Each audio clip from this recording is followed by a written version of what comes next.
उम्मीद करता हूं दोस्तों आप लोग खैर आफियत से होंगे। आज की वीडियो में हम बात करेंगे इस्लामिक स्टॉक स्क्रीनर के बारे में, जो एक मोतबर और काबिल एतमाद शरिया स्टॉक स्क्रीनर है। अगर आप स्टॉक इन्वेस्टमेंट में दिलचस्पी रखते हैं लेकिन हलाल और हराम के उसूलों के बारे में कंफ्यूज हैं, तो ये वीडियो खास आपके लिए है। हम जानेंगे कि स्टॉक के हलाल या हराम होने के 5 बुनियादी उसूल क्या हैं, साथ ही स्क्रीनिंग के बाद सामने आने वाले 4 नताइज, जिसमें एक शरिया कंप्लायंट होती है, दूसरा नॉन शरिया कंप्लायंट, और इसी के साथ जो है एक म्यूट और एक डाउटफुल। इन सब का आसान और जामे मतलब भी समझेंगे।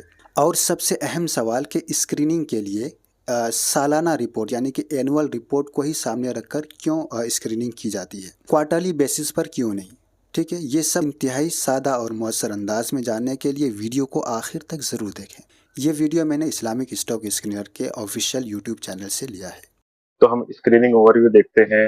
तो आप लोग को पता ही होगा, आप लोग हमारे ऐप के माशाल्लाह फॉलोअर हैं, और हमारे ऐप में 5 रूल्स के बेस पे, जो कि मुफ्ती साहब के फतवे में मिलता है, उसके बेस पे हमने स्क्रीनिंग क्राइटेरिया सेलेक्ट करी है, जिसमें से पहला रूल है बिजनेस स्क्रीनिंग, और उसके बाद सेकंड रूल है नॉन शरिया रेवेन्यू की स्क्रीनिंग। तो बिजनेस स्क्रीनिंग में हम उन सब चीज को एक्सक्लूड कर देते हैं जिसका कोर बिजनेस ही गैर शरई, जैसे कि बैंक हो गया, जैसे कि शराब की फैक्ट्री होगी, इसी तरह सूद से लेन देन वाले जो एनबीएफसी भी होते हैं वो भी आ गए इसमें। तो इस तरीके से हमने बिजनेस को डिफाइन किया है। मजीद जानकारी के लिए आप हमारे ब्लॉग्स को भी विजिट कर सकते हैं, वहाँ पे और डिटेल में बताया गया है बिजनेस स्क्रीनिंग किस तरह की जाती है। इसके बाद हम जो सेकंड रूल है हमारा, नॉन शरिया इनकम वाला, नॉन शरिया रेवेन्यू वाला। तो जिस तरीके से आपको पता ही होगा कि इस रूल के हिसाब से किसी भी कंपनी का अगर नॉन शरिया इनकम मोर देन 5% होता है तो वो कंपनी फेल हो जाती है उस रूल में। तो नॉन शरिया रेवेन्यू में कंपनी को सूदी इनकम जो होता है, बैंक में रखे हुए पैसे से जो इंटरेस्ट आता है वो हो गया। इसके बाद जो कंपनी कोई गैर शरई काम करती है उससे आने वाली आमदनी, इसको भी इसी में इंक्लूड किया गया है। तो ये 5% से अगर ज्यादा होता है तो वो कंपनी रूल नंबर 2 में फेल हो जाती है। इसके बाद आता है रूल नंबर 3, जो कि है interest bearing debt. Interest bearing debt यानी सूदी कर्जा। आपको पता होगा कि कंपनी का सूदी कर्जा अगर 33% से ज्यादा है तो वो कंपनी गैर शरई हो जाती है। उसके बाद आता है इलिक्विड एसेट्स। इलिक्विड एसेट्स यानी फिक्स्ड एसेट्स जो होते हैं कंपनी के, और इसी तरीके से गुडविल होता है, खासतौर से आईटी कंपनीज का होता है, इंटेंजिबल एसेट्स होता है।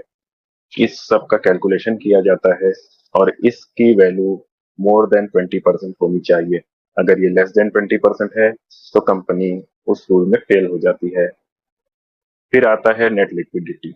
Net liquidity to net liquidity जो है, ये रूल नंबर 5 जो है, इसमें मार्केट वैल्यू जो कंपनी की है, जो मार्केट कैपिटलाइजेशन है, मार्केट कैप जिसको बोला जाता है, वो हमेशा उस नेट लिक्विड एसेट से ज्यादा होना चाहिए। अगर वो उससे कम है तो वो रूल नंबर 5 में फेल हो जाएगी। इसके बाद हम चलते हैं टर्मिनोलॉजी पे। टर्मिनोलॉजी में आपको पता ही होगा, हम लोग बेसिकली ये 4 टर्म्स यूज करते हैं। एक्चुअली 4 भी नहीं, मोस्ट कॉमनली ये शरिया कॉम्प्लाइंट और शरिया नॉन कॉम्प्लाइंट, ये 2 रूल ज्यादा यूज किया जाता है, 2 टर्म्स ज्यादा यूज की जाती है। जिसमें आप सभी को पता है, शरिया कॉम्प्लाइंट का मतलब होता है जो भी कंपनी इन बताए हुए 5 रूल्स में सबको क्वालिफाई कर जाए, उस कंपनी को हम लोग शरिया कॉम्प्लाइंट बोलते हैं। इसी तरीके से नॉन कॉम्प्लाइंट अगर इस रूल में से किसी भी एक रूल में, या रूल नंबर 1 हो या 2 हो, 3 हो, 4 हो, 5 हो या 5 हो, किसी भी रूल में अगर कोई कंपनी फेल हो रही है तो उसको हम लोग नॉन कंप्लाइंट बोलते हैं। आप एप्लीकेशन में जाके अभी भी चेक कर सकते हैं, कोई भी रेड वाले जो स्टॉक्स होते हैं रेड कलर में, उस पर क्लिक करेंगे तो ऊपर साफ लिखा हुआ आता है नॉट शरिया कंप्लायंट।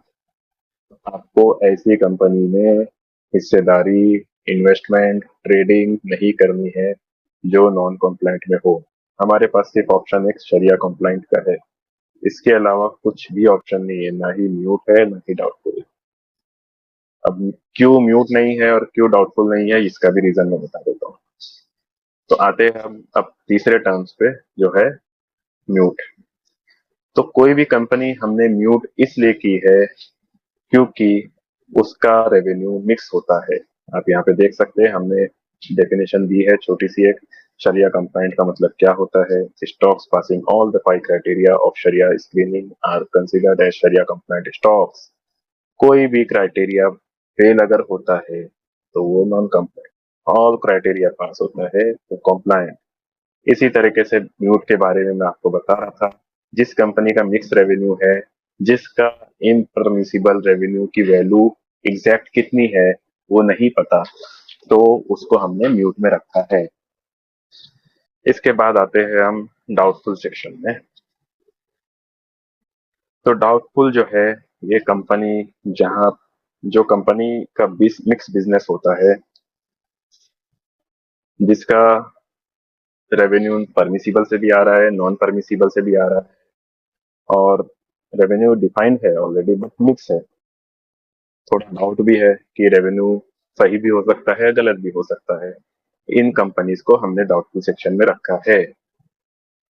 तो आपको इसके एक एग्जांपल दे सकता हूं मैं, जैसे कि होटल के जो कंपनी स्टॉक्स होते हैं, होटल के स्टॉक्स में आप बैलेंस शीट पढ़ेंगे तो उसमें आपको फूड एंड बेवरेजेस भी दिख जाएगा।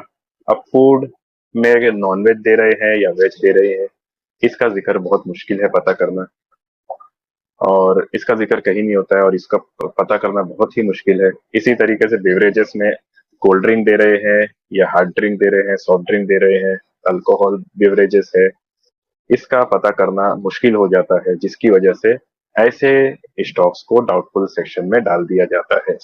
तो जैसा मैंने पहले बताया आप लोगों को कि आप सभी को शरिया कंप्लायंट स्टॉक्स में ही ट्रेड करना है, इन्वेस्ट करना है, और यहीं से इंशाल्लाह पैसे बनाने हैं।